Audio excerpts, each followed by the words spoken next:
A North Central Kansas sheriff wants to close his juvenile detention center, but does he really have the power to do that?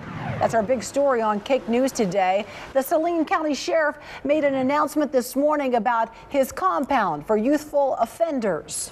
Let's go live now to Jordan Shefty in Salina with the latest on this. Jordan?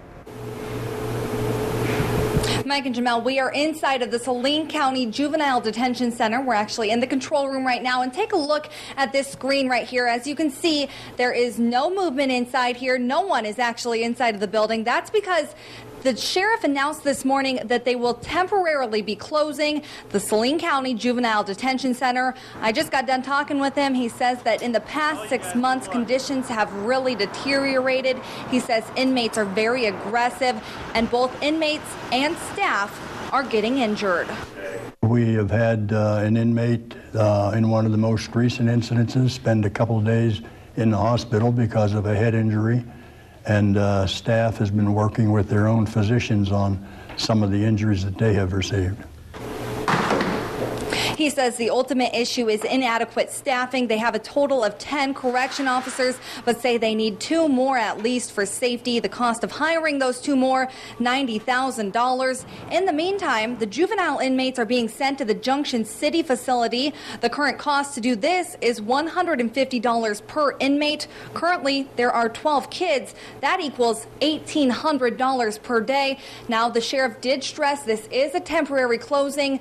He hopes to maybe have the facility open in a couple of months, maybe by July, but he said that that is dependent on getting those 2 more workers hired out here. Reporting live in Saline County, Jordan Shefty, Cake News. The Saline County Sheriff temporarily closing down the county's juvenile detention center. 2 factors leading to the shutdown: increasingly violent inmates and lack of staffing. Cake's Jordan Shefty has more on how the closing will affect the county. This is a holding cell in the Saline County Juvenile Detention Center, and as you can see, it's empty, and so are all the others. That's because this morning, the sheriff announced that he will temporarily be closing the facility. I don't want to close it. It's not a permanent thing. I keep saying that. This is temporary until we can get some of these issues worked out. A surprising announcement this morning from Saline County Sheriff Glenn Kokonowski.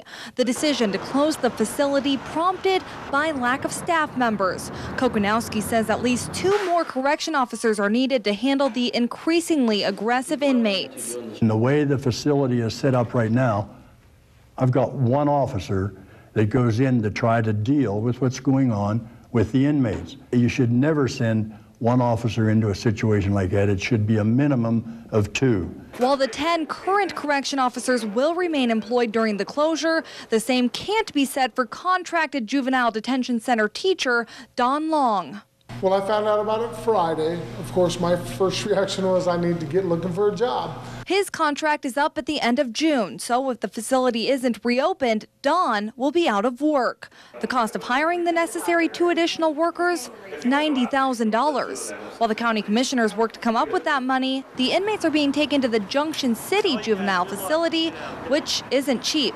The cost is $150 per day per inmate. With 12 current inmates, that's a total of $1,800 each day. It's going to get expensive, but the safety of the juveniles, safety of the staff members is what we got to think about. Now, the sheriff says he would like to reopen the facility within a couple of months, but that's all contingent on getting those extra workers hired. Reporting in Saline County, Jordan Shefty, Cake News.